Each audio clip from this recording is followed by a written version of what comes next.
Efésios capítulo 6, a partir do versículo 10, nós vamos orar. Então, Efésios 6, a partir do versículo 10, não está aí na tela. Se você trouxe a Bíblia, pode acompanhar a leitura nas Escrituras. Efésios 6, a partir do versículo 10. Finalmente, fortaleçam-se no Senhor e no seu forte poder. Vistam toda a armadura de Deus para poderem ficar firmes contra as ciladas do diabo. Pois a nossa luta não é contra seres humanos, mas contra os poderes e autoridades, contra os dominadores deste mundo de trevas, contra as forças espirituais do mal nas regiões celestiais. Por isso, vistam toda a armadura de Deus, para que possam resistir no dia mau e permanecer inabaláveis depois de terem feito tudo. Assim, mantenham-se firmes, cingindo-se com o cinto da verdade, vestindo a couraça da justiça e tendo os pés calçados com a prontidão do evangelho da paz. Além disso, usem o escudo da fé, com o qual vocês poderão apagar todas as setas inflamadas do maligno. Usem o capacete da salvação e a espada do Espírito, que é a palavra de Deus. Orem no Espírito em todas as ocasiões, com toda oração e súplica. Tendo isso em mente, estejam atentos e perseverem na oração por todos os santos. Orem também por mim, para que quando eu falar, seja-me dada a mensagem a fim de que destemidamente torne conhecido o mistério do Evangelho, pelo qual sou embaixador preso em correntes. Orem para que, permanecendo nele, eu fale com coragem, como me cumpre fazer. Senhor, pedimos a tua bênção e a iluminação do teu Espírito sobre a tua palavra, no nome de Jesus. Amém. Podem sentar. O que me chama a atenção nesse texto, terminando aí a Efésios capítulo 6, é exatamente onde ele está sendo colocado. A palavra finalmente, ela é muito importante no contexto dessa passagem. Vamos fazer uma retrospectiva rápida do livro de Efésios. O livro de Efésios pode ser dividido em duas metades. Os primeiros são 6 capítulos, os primeiros 3 capítulos são capítulos de ensino, de doutrina. Capítulo 4, 5 e 6 são capítulos práticos, que falam de ação. É a aplicação do ensino. E assim é que Deus faz. Quando você lê o Novo Testamento, especialmente as passagens que nos ensinam, sempre elas começam com conteúdo bíblico-teológico, ou seja, ensino a respeito de quem Deus é, quem nós somos, o que temos em Cristo, qual é a nossa posição, o que Deus fez por nós em Cristo, sempre. Nunca o Novo Testamento, o ensino do Novo Testamento parte de um ponto de vista moralista. Vocês têm que fazer isso, têm que fazer aquilo, é isso e tal, regras. A parte prática sempre vem depois do conteúdo teológico doutrinário. Sempre.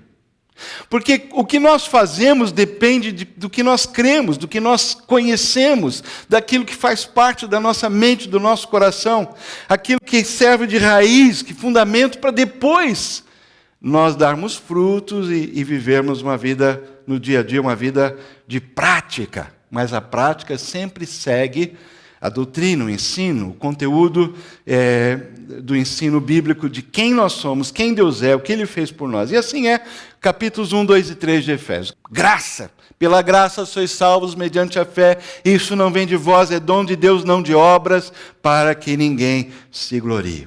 Capítulo 3 fala sobre quem que nós temos. Capítulo 2 ainda fala do fato que essa graça, essa salvação é para todos. Não apenas para os judeus, mas também para todas as nações, todos os povos. E no contexto em que Paulo estava escrevendo ali, a igreja do primeiro século, que estava se espalhando pelo Império Romano, sempre tinha um núcleo de judeus e não judeus convertidos nessas igrejas das principais cidades do Império. Então, por isso que, especialmente visando o fato de que havia judeus convertidos, que Paulo sempre levanta esse ponto dizendo que o evangelho é universal. Não é apenas porque Jesus veio, descendente de Davi, foi um judeu no sentido seu humano, não é por isso que o evangelho é simplesmente o cumprimento de promessas que ficaram simplesmente para o povo de Israel. Não é para todo mundo, como Deus a prometeu para Abraão. Em ti serão benditas todas as famílias da terra. Uma descendência como a areia da praia e como as estrelas do céu. Uma descendência étnica, física, mas uma descendência espiritual. O Evangelho é para todos. Capítulo 2, capítulo 3, ele entra dizendo que esse é um mistério tremendo, né? Mas que Deus nos deu essa possibilidade de fazer parte daquilo que ficou tanto tempo escondido, não era claro, as promessas estavam lá, mas finalmente isso é nosso.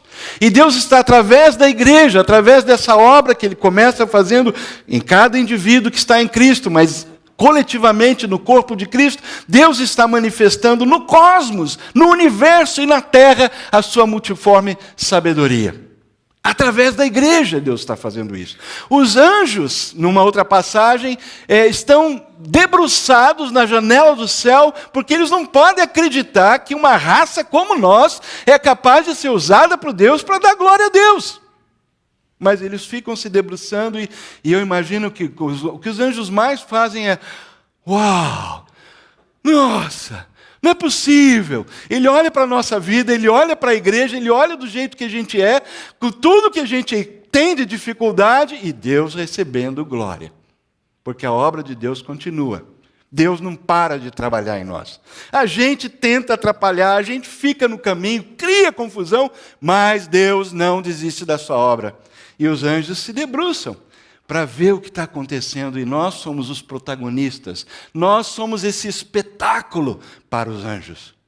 Mas nós não nos damos, às vezes, conta disso. E é por isso que Paulo ora, lá em 1º capítulo de Efésios, e ora de novo no capítulo 3, pedindo que Deus abra a nossa mente, abra nosso entendimento, para a gente enxergar quem nós somos, o que nós temos, para onde nós vamos.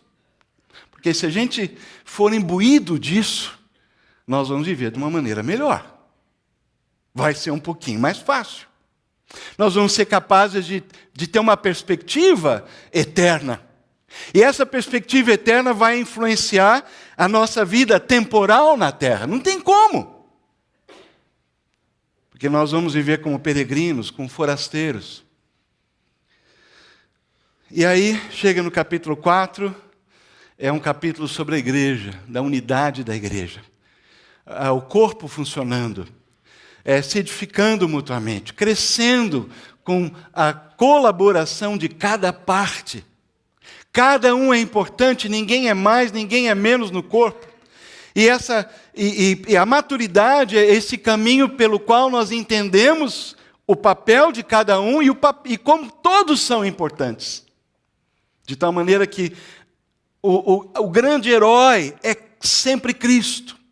Aquele que é exaltado e adorado e louvado é sempre Jesus. Não é uma denominação, não é uma igreja local, não é num programa, não é nada disso, mas sempre Cristo que está sendo exaltado. E quando é Cristo que está sendo exaltado, tudo mais fica em segundo plano. Todos e tudo fica em segundo plano, porque todo mundo está olhando para Cristo e grato por aquilo que Cristo é e está fazendo. Tudo mais fica em segundo plano e perde, o seu valor fica relativizado, porque Cristo é o tesouro maior. Capítulo 4, começa a entrar na vida prática, 5 também. E aí nós chegamos no capítulo 6, ele entra em coisas muito práticas, a vida no Espírito, capítulo 5, que é o Espírito Santo que habita em nós, a plenitude, a influência do Espírito que produz essa vida bonita da igreja, uma vida bonita em casa, uma vida bonita no trabalho. Dá lá, capítulo 5 e 6. É o Espírito Santo que faz isso. E aí, nós chegamos nesse texto que nós lemos. Ele já ensinou a doutrina, e já ensinou quem nós somos, o que Cristo fez por nós. o que ele conquistou, como Deus nos enxerga, como os anjos nos veem, já ensinou como devemos viver à luz de tudo aquilo que Deus fez e é, mas de repente, ele chega nesse versículo 10, começando assim, finalmente. E o finalmente não é simplesmente, peraí, eu esqueci de falar uma coisa, não. Na realidade, essa é uma palavra que pode ser claramente também substituída pelo seguinte, e tem uma coisa que não podemos deixar de fora. Porque tudo que nós vimos, tudo que vocês já aprenderam, tudo que eu ensinei para vocês, Efésios, crentes, não vai estar completo se a gente não cobrir essa parte importantíssima, que está ligada ao processo da nossa santificação. Muito interessante, porque quando Paulo escreve a carta aos Filipenses, na cidade de Filipos, ele diz, desenvolvei a vossa salvação com temor e tremor. Esse verbo é um verbo de engajamento. E nós estamos vivendo numa época de apatia espiritual. Apatia no sentido de que a gente quer que Deus faça tudo e a gente fique sentado esperando as coisas acontecerem. Quando isso exige esforço, disciplina, renúncia, especialmente do eu, e todos nós temos uma grande dificuldade, mas esse é o espírito da época. Nós vivemos numa época de ser servidos, mas Jesus veio, e a Bíblia diz já no Evangelho, que o Filho do Homem veio não para ser servido, mas para servir e dar a sua vida em resgate por muitos. E assim é que Jesus, na ceia, naquele último encontro com os discípulos, ele pegou a bacia, pegou a toalha, encheu de água e lavou os pés dos discípulos, dizendo assim, eu sou o Senhor, vocês me chamam de Senhor, e está certo, eu sou mesmo. Mas olha, eu estou fazendo isso, porque o maior é o menor. Aquele que quer ser o primeiro, seja ele o último. Quem quer ser o maior, seja o menor. E se eu que sou o Senhor estou fazendo isso, então vocês também devem fazer. Ou seja, a vida cristã é algo que chama para o engajamento. E nesse momento, antes de terminar a sua carta, Paulo está dizendo, há algo que vocês precisam lembrar e é fundamental no processo de santificação, no processo de amadurecer, na preparação para aquela vida lá futura na casa do Pai. E é exatamente isso que ele diz, finalmente, fortaleçam-se no Senhor e no seu forte poder. Vistam, como nós lemos, toda a armadura de Deus, para poderem ficar firmes contra as ciladas do diabo. Pois a nossa luta não é contra seres humanos, mas contra os poderes e autoridades, contra os dominadores desse mundo de trevas, contra as forças espirituais do mal nas regiões celestiais. E é sobre isso que eu gostaria de refletir um pouquinho aqui nessa manhã. Que luta é essa que o apóstolo está se referindo? Que luta é essa? Essa é uma luta muito importante, porque ele não podia deixar simplesmente na doutrina e no ensino prático.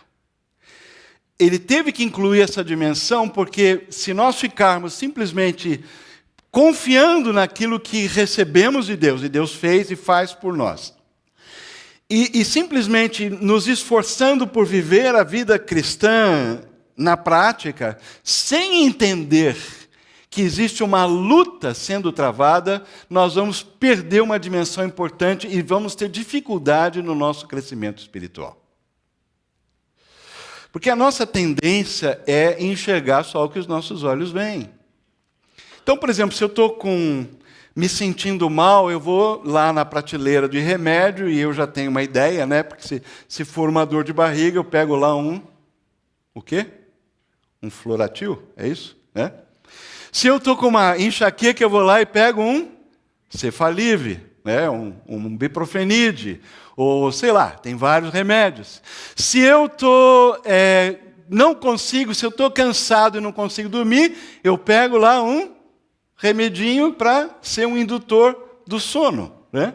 E aí eu pego no sono. A gente está acostumado a simplesmente lidar com as coisas na dimensão humana, física.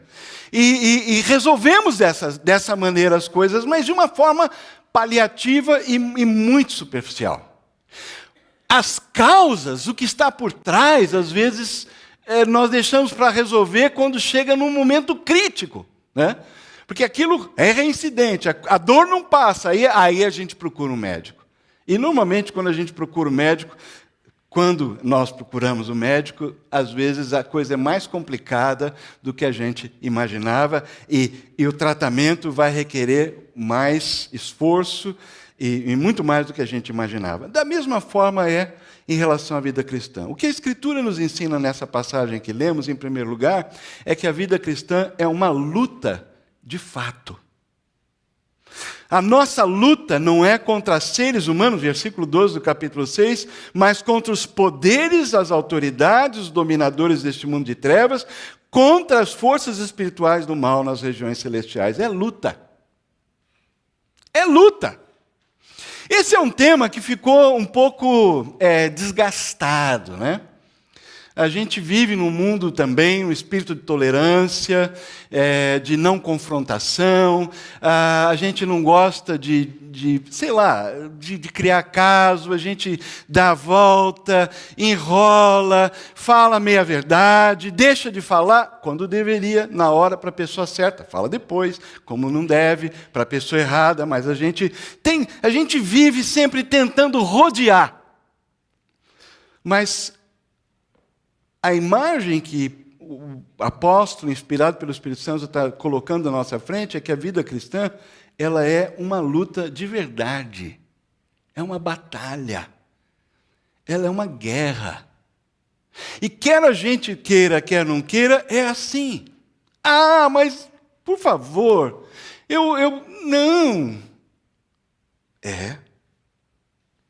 4 vezes ele usa a palavra contra. Contra. Está claro. Há um conflito no ar. Há um conflito na nossa vida. Nós vivemos esse conflito diariamente. E a Bíblia diz, Paulo está escrevendo aqui, inspirado por Deus, esse conflito não é contra seres humanos. A guerra, a batalha não é contra o próximo. Não é contra uma pessoa ou pessoas. Não é contra um partido político, não é contra uma outra denominação, não é contra alguém que é antipático a mim. A minha briga, a minha luta, meu conflito principal, e o que realmente importa, não é esse tipo de conflito que a gente vive no dia a dia. Mas o verdadeiro conflito da vida em Cristo é um conflito espiritual. Não é contra seres humanos. É contra os poderes e as autoridades do mal, os dominadores desse mundo em trevas. E essa repetição com sinônimos ou com outras expressões, que Paulo repete, poderes, autoridades, dominadores do mundo em trevas, forças espirituais do mal nas regiões celestes. A repetição dessas expressões diferentes são para a gente entender a natureza dessa luta. Paulo, escrevendo para a igreja de Corinto, na segunda carta, ele disse o seguinte, no capítulo 10. Embora vivamos como homens, nós não lutamos segundo os padrões humanos. As armas com as quais lutamos não são humanas. Ao contrário, são poderosas em Deus para destruir fortalezas. Nós destruímos argumentos e toda pretensão que se levanta contra o conhecimento de Deus e levamos cativo todo o pensamento para torná-lo obediente a Cristo. E estaremos prontos para punir, Paulo com autoridade apostólica, recebido diretamente de Cristo, e estaremos prontos para punir todo o ato de desobediência, uma vez estando completa a obediência de vocês a Cristo. Vocês observam apenas a aparência das coisas. Palavra firme, dura. Acorda! Paulo está dizendo? Nós estamos vivendo num mundo e a nossa luta não é contra seres humanos, o nosso conflito é espiritual. E se nós não captarmos essa verdade para a nossa vida, nós vamos continuar vivendo achando que nós estamos disputando uns com os outros, num plano meramente humano. E, na realidade, a disputa não está nesse nível. A disputa está no nível celestial. E nós fazemos parte dessa luta. Então, esse é o primeiro fato, é que a vida cristã é uma luta. Mas tem uma segunda coisa que o texto deixa bem claro, que essa luta é minha e a sua. A nossa luta está escrito. E ele diz, vistam toda a armadura de Deus, para poderem ficar firmes contra as ciladas do diabo, pois a nossa luta. Por isso vistam versículo 13, por isso vistam toda a armadura de Deus, para que possam resistir no dia mau. Vistam a armadura, toda a armadura, não uma parte, não o equipamento que a gente gosta mais, a armadura inteira. Por quê? Não apenas nós estamos vivendo uma luta, mas essa luta é nossa. Nós não temos a possibilidade de ficar de braços cruzados. Ela é nossa. Não é algo que eu fico sentado esperando Deus fazer tudo. Eu estou engajado nela. É uma linguagem de engajamento. E se nós não nos engajarmos, se a gente não captar que a luta é nossa, nós não vamos poder ficar firmes, porque está escrito, vistam para poderem ficar firmes contra as ciladas. Vistam para poderem resistir no dia mau. Está aí. E tudo que a gente vive, né, no dia a dia, as dificuldades, as tensões, as tentações, tudo. É uma lista de coisas que a gente enfrenta diariamente. E às vezes a gente tem a falsa ideia de que nosso chamado para ser cristão é um chamado para sentar e ficar de braços cruzados e deixar Deus fazer tudo. E a gente cita passagens como aquela de Josafá, que chegou lá e os exércitos inimigos já tinham se destruído. Mas acontece que Josafá ficou orando antes, né? E buscou, e Deus falou para ele, e ele saiu corajosamente, os cantores foram na frente, ele não sabia o que ia acontecer. Ele foi pela fé, e Deus fez a parte de Deus, claro. Mas Josafá não ficou parado. Josué pisou na planta dos sacerdotes, tiveram que pisar naquela água do Jordão para a água se abrir. E assim é. Sempre nós temos que entender que essa luta é nossa. Há uma parte que nós precisamos fazer. E uma terceira coisa que parece óbvia, mas não é, que essa convocação é para lutar, nós somos convocados. Não é algo que a gente acorda um dia e fala assim, não tem jeito, né?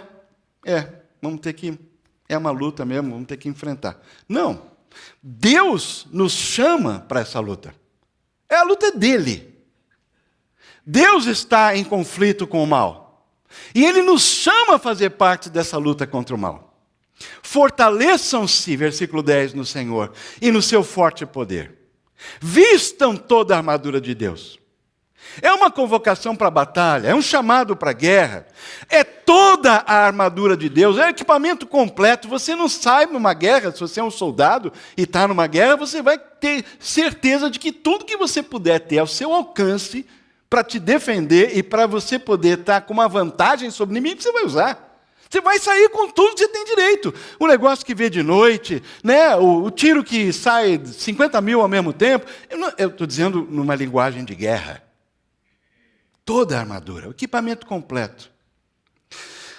Em outras palavras, o cenário final dessa carta tão amorosa, tão doutrinária, tão exortativa, para a gente viver em Cristo, viver uns com os outros em amor, crescer mutuamente, quer dizer, aquela linguagem tão assim macia, tão não amorosa, tão encorajadora, De repente, no final dessa carta, o cenário não é uma clínica para pessoas feridas, como a gente às vezes enxerga a igreja.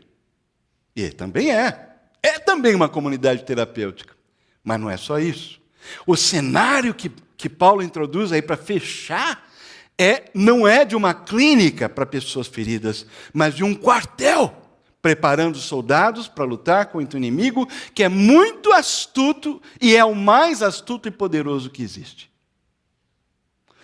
Queridos irmãos, se nós esquecermos dessa dimensão da nossa vida, nós vamos sofrer sem necessidade em áreas que nós não precisaríamos. Nós vamos patinar na nossa vida cristã e como igreja sem necessidade. Se nós, tendo todo o conhecimento doutrinário e ensino prático da vida cristã, deixarmos de fora essa dimensão de luta espiritual, nós vamos patinar. Nós vamos patinar. Porque nós não estamos aqui lutando num cenário simplesmente humano contra seres humanos. Nós estamos lutando contra o diabo e os seus anjos. E a última coisa é que enquanto nós vivermos, nós nunca seremos dispensados dessa luta. Nunca. Veja o versículo 13. Por isso vistam toda a armadura de Deus, para que possam resistir no dia mau e permanecer inabaláveis. Depois de terem feito tudo. Vamos supor que você ganhe uma batalha, uma guerrinha, né? Um conflito. Ufa, espera aí, não acabou. Prepare-se que vai ter outro. Vem outro. Permaneça inabalável. Fique com essa armadura. Tenha essa atitude que você está numa luta. Abre o olho. Fique esperto. Porque vem outra. Depois de terem feito tudo, e o versículo continua assim, mantenham-se firmes. Ou seja, a nossa atitude é sempre uma atitude de alerta. Vigiai e orai. Essa atitude de vigilância. Para a gente poder resistir no dia mau. E a gente sabe que os dias são maus. Mas tem dias piores. Né? Tem anos mais difíceis. Até a rainha da Inglaterra uma vez chamou, né? Ano horrível, né? Falou em latim ainda. Tem anos, tem dias, tem meses, tem situações da nossa vida que são muito piores. Mas todos os dias, nesse sentido, são maus porque o mundo jaz no maligno, conforme a palavra de Deus nos diz. Então, enquanto nós vivermos, nós nunca seremos dispensados dessa luta. E não vamos poder desertar também do exército. Resumindo, então, a vida cristã é uma luta de fato. Essa luta é minha e é sua. Nós fomos convocados para lutar. É um chamado de Deus para mim e para você. E enquanto nós vivermos, nós nunca seremos dispensados dessa luta. Mas aí o texto abre para as partes desse equipamento, dessa toda a armadura de Deus. Que armadura de Deus é essa? Como nós lemos, como eu li para vocês, 2 Coríntios 10, as armas da nossa milícia, ou da nossa luta, do nosso exército, o nosso equipamento espiritual não é carnal. É um equipamento diferente. Para lutar de uma maneira vitoriosa contra o mal, nós vamos precisar de um equipamento diferente. Então, veja bem, Paulo estava lá em Correntes, como nós lemos, ele era prisioneiro. Tinha ali acorrentado pelo menos dois soldados romanos. E dia após dia, por isso que Paulo usa essa linguagem, porque ele estava lá vendo, e era algo presente no império, todo mundo sabia o que era uma legião, que era um soldado romano, estavam lá armados, de prontidão o tempo todo. E Paulo então observou aqueles soldados que ficavam cuidando ou guardando, e cada uma dessas partes da roupa, do equipamento que ele usava, serviram como uma metáfora para essa descrição do equipamento para a nossa luta espiritual. E a primeira parte do equipamento que ele fala é o cinto, é o cinturão. Quando ele diz, cingindo-vos com a verdade. Ou seja, passando o cinto da verdade, apertando o cinto da verdade. Quando o soldado, além do seu equipamento, ele tinha uma túnica, que quando ele saía para a batalha, ele dobrava essa túnica e prendia com um cinto, para ele poder ter mobilidade nas pernas na hora que ele precisasse de mobilidade. Então, a ideia do cinto da verdade é exatamente essa. Algo que vai nos ajudar a ter mobilidade nessa luta. E a palavra de Deus, em João, nos diz que a palavra se tornou carne, Jesus, e viveu entre nós cheio de graça e de verdade. Jesus mais tarde disse aos seus discípulos: se vocês permanecerem firmes na minha palavra, serão verdadeiramente meus discípulos e conhecerão a verdade, e a verdade vos libertará. João capítulo 8, versículo 31 e 32. A mentira é uma característica do diabo.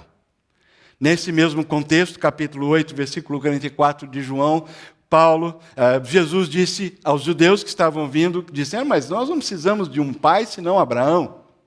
E aí Jesus falou: mas vocês não são filhos de Abraão. Porque se vocês fossem filhos de Abraão, vocês estariam alegres e aceitando a minha palavra, porque eu estou falando da parte de Deus. E de Abraão ouviu a voz de Deus, creu em Deus. Mas vocês têm outro pai. É o pai da mentira, que é o diabo.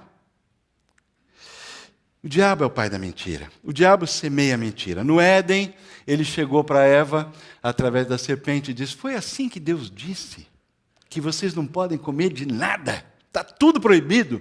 Não era isso que Deus tinha falado.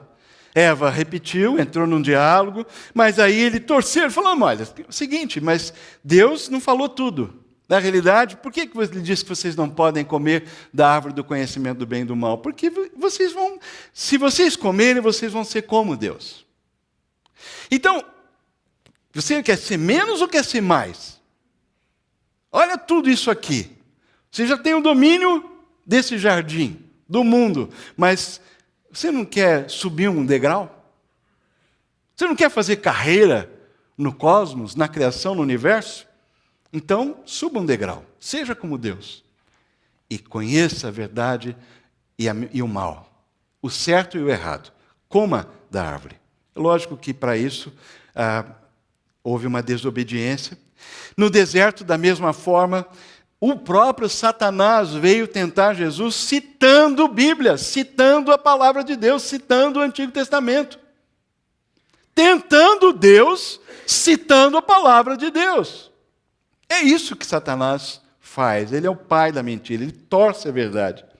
Jesus disse: eu sou o caminho, a verdade e a vida. Em outras palavras, a realidade, verdade enquanto realidade, é Jesus. Se você quer conhecer a realidade final, você olha para Jesus, leia os evangelhos e você vai ver quem é a verdade. Quando Pilatos perguntou o que é a verdade, ele estava diante da verdade. Jesus é a verdade. A verdade acerca de Deus. A verdade acerca da realidade. Cristo é, corporalmente falando, em forma humana, a plenitude de Deus. Tudo que se pode conhecer acerca de Deus em forma humana está em Cristo. E é por isso que quando Paulo, escrevendo no capítulo 4 dessa mesma carta, alguns textos antes, ele diz: seguindo a verdade em amor, cresçamos em tudo naquele que é o cabeça, Cristo. E mais adiante, ainda no capítulo 4, versículos 24 e 25, ele diz: e vocês têm que tirar a roupa do velho homem, e se revestirem ou vestirem o novo homem, criado segundo Deus em justiça e retidão, procedentes da verdade. Por isso, ele conclui deixando a mentira, versículo 25, fale cada um a verdade com o seu próximo, porque somos membros uns dos outros. Queridos, não há algo mais pernicioso, mais diabólico do que a mentira, do que a verdade, meia-verdade, do que a verdade torcida. E, infelizmente, nós, muitas vezes, somos veículos nas mãos do inimigo, dentro do corpo de Cristo. E nós temos que tomar muito cuidado com como a gente ouve, o que a gente ouve e o que a gente passa para frente. Muito cuidado. Tiago ficou tão preocupado com isso que ele fez um sermãozinho, está lá no livro de Tiago. Aquele que julga será julgado. Não julgueis, só existe um juiz. Cada um presta contas a Deus. E alguém postou, acho que foi no Facebook ou no LinkedIn, algum dessas redes sociais, uma placa de conferência. Você chega numa conferência e tinha lá assim, olha, mais ou menos isso, olha, todo mundo que está aqui, você não sabe o que eles enfrentaram antes, então seja gentil com todo mundo. Porque a gente chega num ambiente, olha para o sujeito, aquele cara está com a cara amarrada, aquela lá não olhou para mim. A gente já conclui, já julga, acabou, ele não gosta de mim, virou a cara, está com um sentimento ruim. Mas a Bíblia diz que quando a gente tem alguma percepção desse tipo, o que a gente tem que fazer? Não é falar com a pessoa do lado. Posso te ajudar? Tem algum problema? Eu fiz alguma coisa para você? Falei alguma coisa que te ofendeu? Alguma coisa que eu fiz perturbou você? Se eu sei, eu vou atrás. Mas da mesma forma, se você viu alguma coisa, vai conversar com a pessoa. Se algo te incomoda, não comente. Fale com a pessoa. Escuta, eu ouvi isso, é verdade. Queridos, se nós não começarmos a praticar isso de uma maneira sistemática, amorosa, verdadeira, nós vamos patinar. Nós vamos patinar como igreja. Nós vamos patinar como cristãos. Nós vamos patinar. Nós não vamos avançar. Isso é fundamental. E é o primeiro ponto da armadura, o cinto da verdade. Por isso que, escrevendo a carta de Filipos, Paulo diz, finalmente, tudo que é verdadeiro e nobre, correto, puro, amável, de boa fama, se houver excelência, for digno de louvor, sejam essas coisas que ocupem o vosso pensamento. E o que ocupa o nosso pensamento é normalmente o que sai pela boca. Isso é prático. É o cinto da verdade. A segunda parte da armadura é a couraça da justiça. A palavra Satanás significa adversário. O nome diabo significa caluniador, acusador. Se você encontrar no seu coração ou uma voz nos seus ouvidos jogando você lá para baixo, dizendo que você não é nada disso, que você não presta, que você não é competente, que você não é capaz, que você é um pecador, que você... Essa voz que te joga lá para baixo, eu posso garantir, não é a voz de Deus. Porque quando Deus nos mostra um pecado, ou fala conosco, no nosso coração, que nós precisamos nos arrepender de alguma coisa, esse chamado de Deus, que o Espírito Santo produz, esse arrependimento no nosso coração, ele é acompanhado de um movimento de acolhimento, de abraço e de perdão. Quando nós somos jogados lá para baixo porque alguém falou alguma coisa, porque nós imaginamos outra coisa, porque nós não conseguimos resistir e ofendemos alguém, e a gente se sente o pó, né? Nessa hora, Deus não acusa. O coração da gente acusa. O inimigo da gente acusa. Deus não. Deus diz, você tem um advogado junto ao Pai, que é Jesus Cristo justo. Se nós confessarmos, e confessar significa concordar com Deus, se nós formos na presença de Deus, que está sempre conosco, e simplesmente errei, falhei, falei, pensei, naquele momento, a justiça de Cristo é suficiente.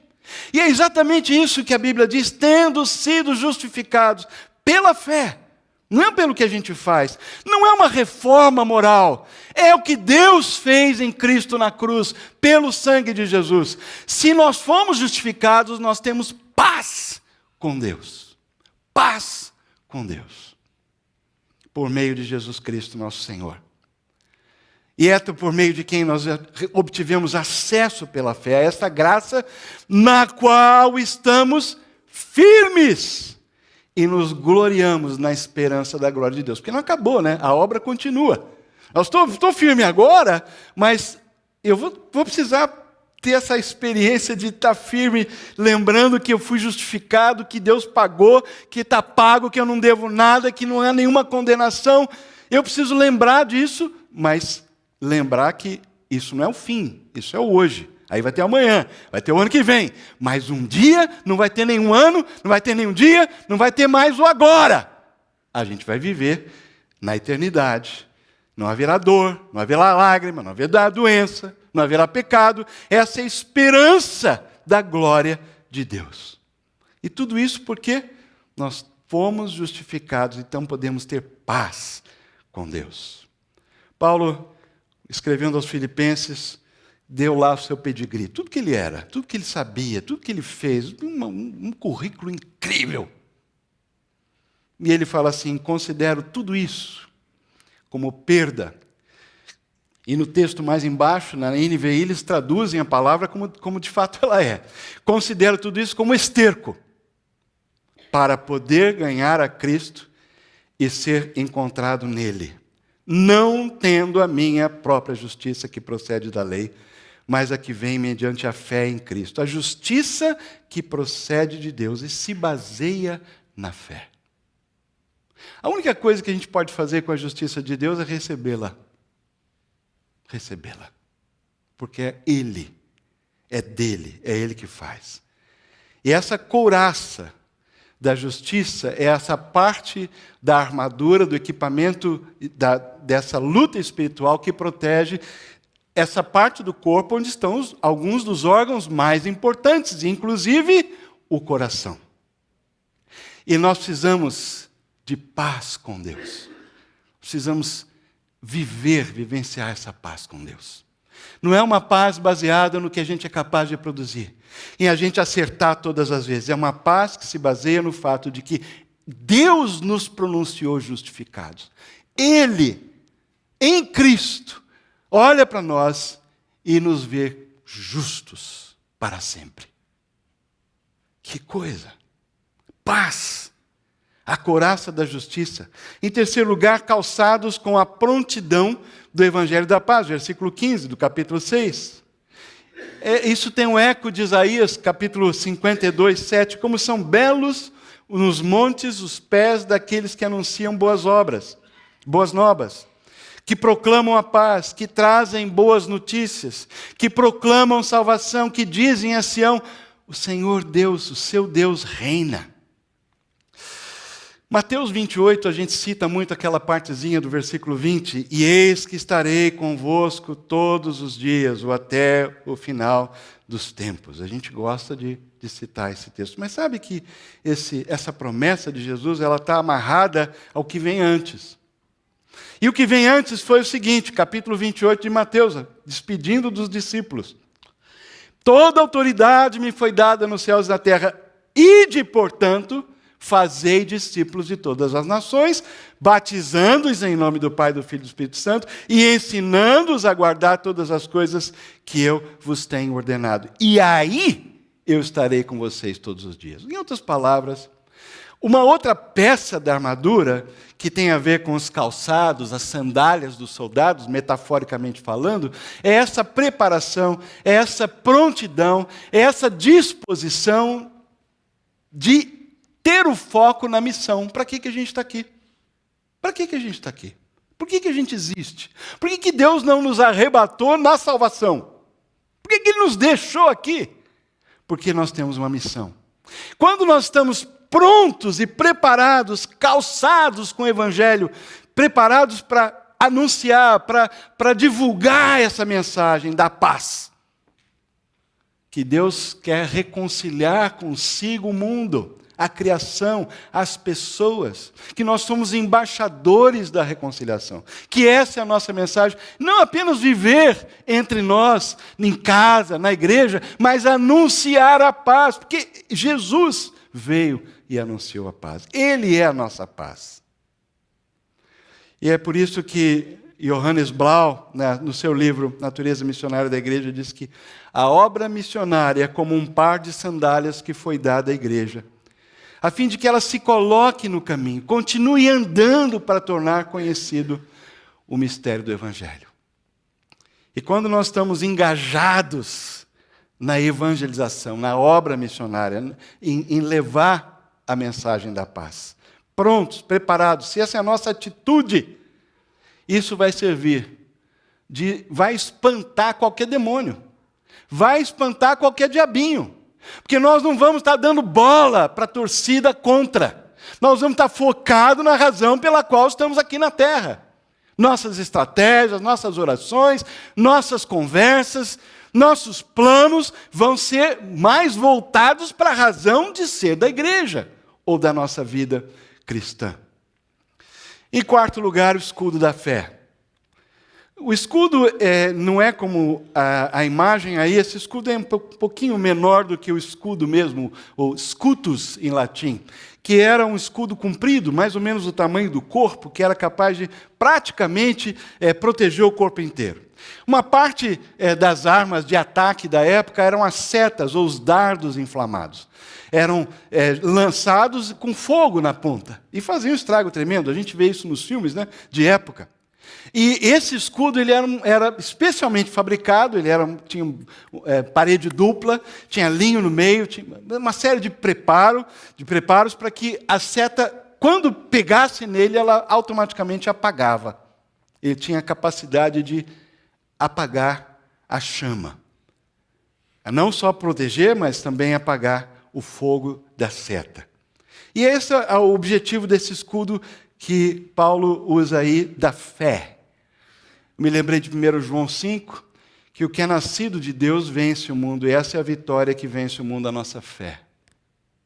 Quem é que vence o mundo? Somente aquele que crê que Jesus é o Filho de Deus. A gente podia perguntar quais são algumas dessas setas inflamadas, os dardos inflamados. Podem ser uma série de coisas, por exemplo, acusações maldosas que chegam. Falsa culpa. Muitas vezes a gente está lá sofrendo por uma culpa de algo que, na realidade, não é nossa. Não fomos nós que produzimos. E, especialmente aquelas pessoas que têm tendência a perfeccionista, vivem nesse mal. Sofrem desse mal. Estão sempre sentindo em dívida. Né? Está faltando alguma coisa, eu não consegui, foi culpa minha, e vai pagar psicólogo para resolver. Então, falsa culpa é algo que está na mão do inimigo. Nós produzimos e damos para ele de bandeja, né, muitas vezes. Pensamentos de dúvida, desânimo e depressão. Desejos de desobedecer, de rebeldia. Pensamentos de medo. Desejos maliciosos, ou, como a Bíblia chama aquela palavra mais difícil, concupiscência. Né? Pensamentos de vingança, de retaliação e muitas outras coisas são dardos. Muitas vezes nossa carne é capaz de produzir tudo isso. E isso que deixa a tarefa, às vezes, do diabo mais fácil, porque todas essas coisas, elas habitam em nós, fazem parte da nossa velha natureza, e quando nós não estamos sendo controlados pelo Espírito, a seta ela vai encontrar um terreno pronto para pegar fogo. E é por isso que o escudo da fé funciona como um aparador. Né? A fé que vence o mundo. A fé que diz para o diabo, não, você não vai me derrotar. Eu não vou me deixar desabar por causa desse desânimo. Eu não vou permitir que essa dúvida defina quem eu sou ou o meu futuro. Eu não vou permitir que esse sentimento de retaliação me domine nessa hora. Por quê? Porque eu sou nascido de Deus. E em mim habita o Espírito Santo. E eu creio que Ele é maior, aquele que habita em mim, do que aquele que habita no mundo. E Ele é maior para vencer as forças contrárias que vivem dentro de mim e também os adversários que estão do lado de fora. E é por isso que Provérbios 35 diz, cada palavra de Deus é comprovadamente pura. Ele, Deus, é um escudo para quem nele se refugia. Ou o Salmo 46:1, Deus é o nosso refúgio e fortaleza, auxílio sempre presente na adversidade. A quinta peça do equipamento é o capacete da salvação. Versículo 17. Eu me lembrei de Romanos 8:1. Agora, pois, já nenhuma condenação há para os que estão em Cristo Jesus. Porque a lei do Espírito da vida, em Cristo Jesus, te livrou da lei do pecado e da morte. Aquele que não poupou seu próprio filho, antes por nós entregou seu próprio filho, porventura não nos dará graciosamente com ele todas as coisas? Se Jesus, naquele momento lá do Getsêmani, tivesse aquele momento de humanidade, Senhor, se for possível, afasta de mim esse cálice, e ficasse só nisso. E aí ele ficar matutando lá, afasta de mim o cálice. Espera um pouquinho, eu sou Deus. Essa corja de pecadores aqui, de todas as gerações, eu já sei o que vai acontecer. Eu já sei que muita gente vai me rejeitar. E daqui a pouco eu vou ser crucificado. Eu vou sofrer, eu vou sofrer a minha separação do Pai. Aquele que não conhecia pecado, Deus o fez pecado por nós, eu vou ser feito pecado. Espera aí, eu sou Deus. Não. Já pensou se Jesus tivesse, nesse momento, cedido para essa tentação? Mas não foi isso que ele fez. Faça-se a tua vontade. E ele foi. E lá na cruz, ele entregou o seu espírito a Deus. E antes disso, ele disse: está consumado. Eu fiz o que tinha que fazer. Tomei o lugar dos pecadores. O castigo que nos traz a paz estava sobre ele. Pelas suas pisaduras ou feridas, nós fomos sarados. E esse é o capacete da salvação. Algo que deve dominar o nosso pensamento sempre. Eu fui salvo. Não há condenação porque eu estou em Cristo. Nada pode me separar do amor de Deus. Romanos 8:31. Que diremos, pois, à vista dessas coisas? E lá na frente, versículo 37. Em todas essas coisas, nós somos mais que vencedores por meio daquele que nos amou. Porque estou bem certo que nem a morte, nem a vida, nem os anjos, nem os principados, nem as coisas do presente, nem do porvir, nem os poderes, nem a altura, nem a profundidade, nem qualquer outra criatura poderá separar-nos do amor de Deus que está em Cristo Jesus, nosso Senhor. Não há condenação para os que estão em Cristo Jesus. Uma vez salvo, salvo para sempre.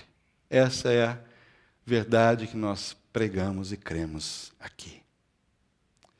Finalmente, a espada do Espírito, que é a palavra de Deus.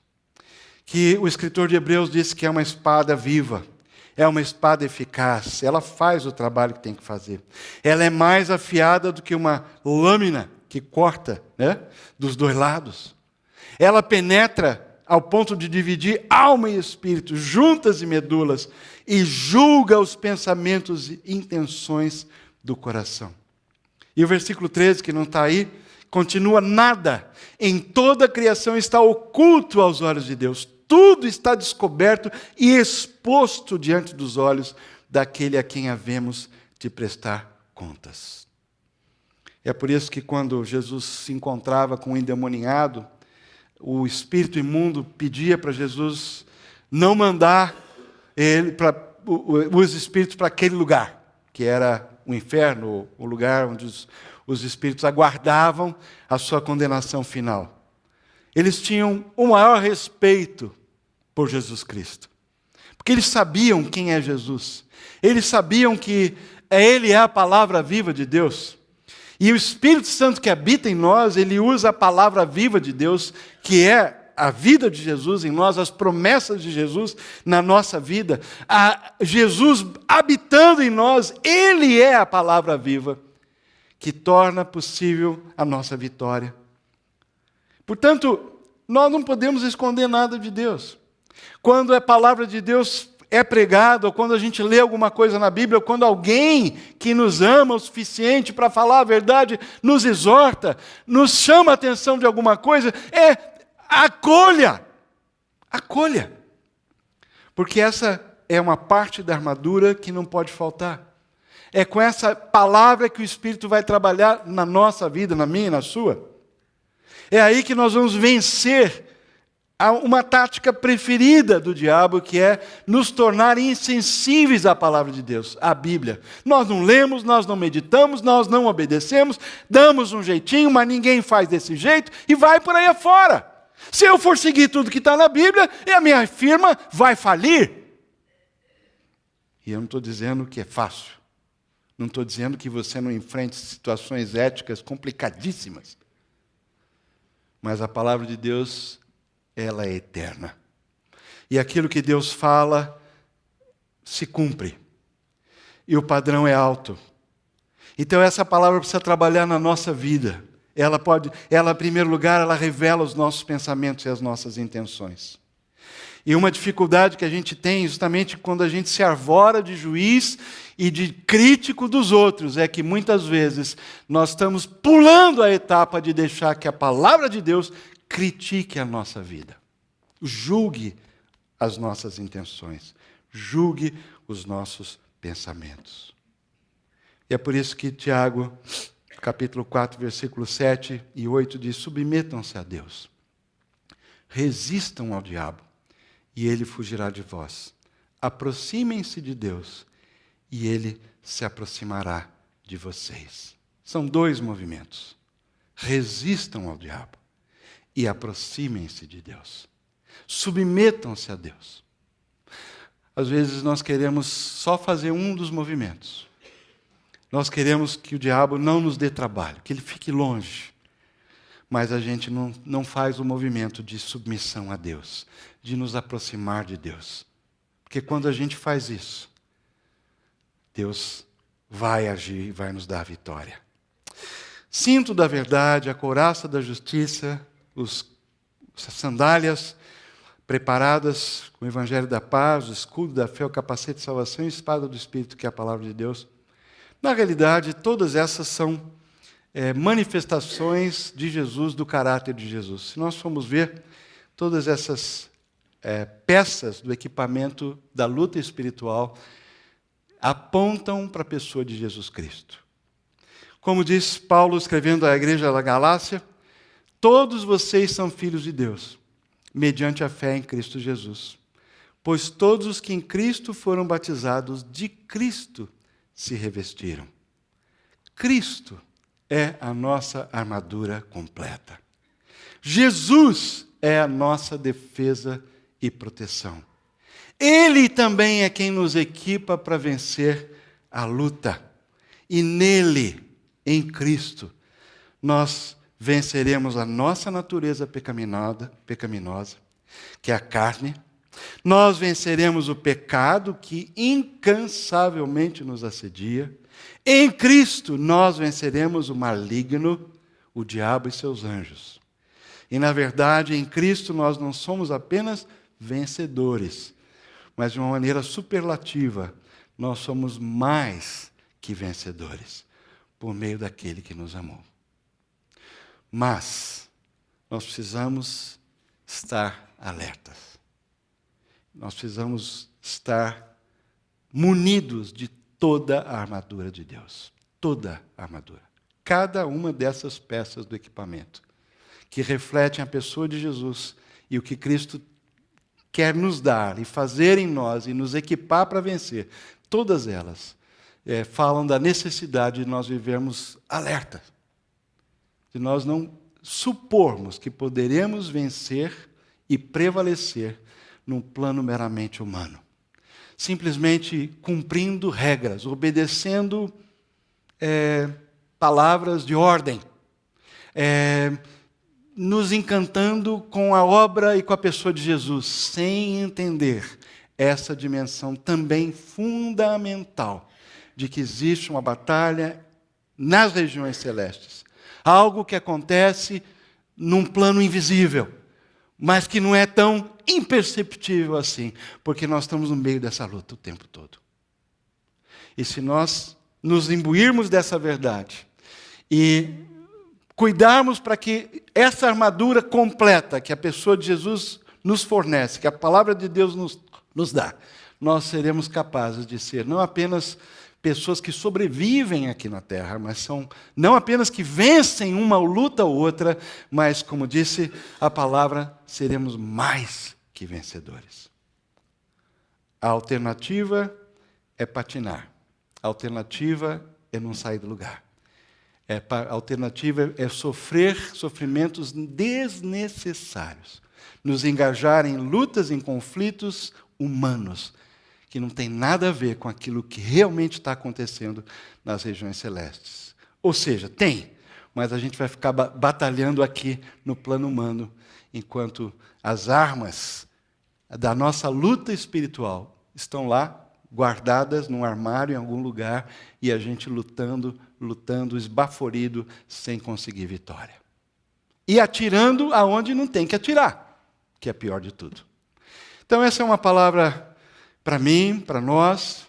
A gente precisa meditar nessa palavra, cada um de nós, na sua própria vida, e deixar que o Espírito de Deus aplique essa verdade no coração de cada um. Que sejamos uma igreja que segue a verdade em amor, pratiquemos isso na nossa vida, para que também a vida de Jesus Cristo se manifeste em nós de uma forma cada vez maior e vitoriosa. Vamos curvar a cabeça enquanto nos preparamos para continuar essa luta. Essa luta que é nossa. Essa luta que muitas vezes nos deixa exauridos. Não apenas fisicamente, mas emocionalmente, espiritualmente. Sabe que existe uma dimensão de depressão que se chama depressão espiritual? Existe. Mas em Cristo nós podemos ser mais que vencedores. Eu não sei exatamente o que cada um aqui tem enfrentado, qual é a dimensão dessa luta que tem pego para você, mas deixe-me encorajar a cada um aqui que Cristo passou por tudo isso. E Ele disse, no mundo tereis aflições, ou aflição, mas tem de bom ânimo, eu venci o mundo. E quem é que vence o mundo, senão aquele que crê que Jesus é o Filho de Deus? Crê. Essa é a vitória que vence o mundo, a nossa fé. E assim nós queremos, Senhor, nessa manhã te agradecer. Porque tudo que nós precisamos para viver essa vida de vitória, de mais do que vitória em Cristo Jesus, já nos foi dado. Então ajuda-nos como pessoas, como famílias e como tua igreja, vivendo aqui na terra nesse momento da história, a não esquecer dessa dimensão da nossa vida em Cristo, que é uma luta.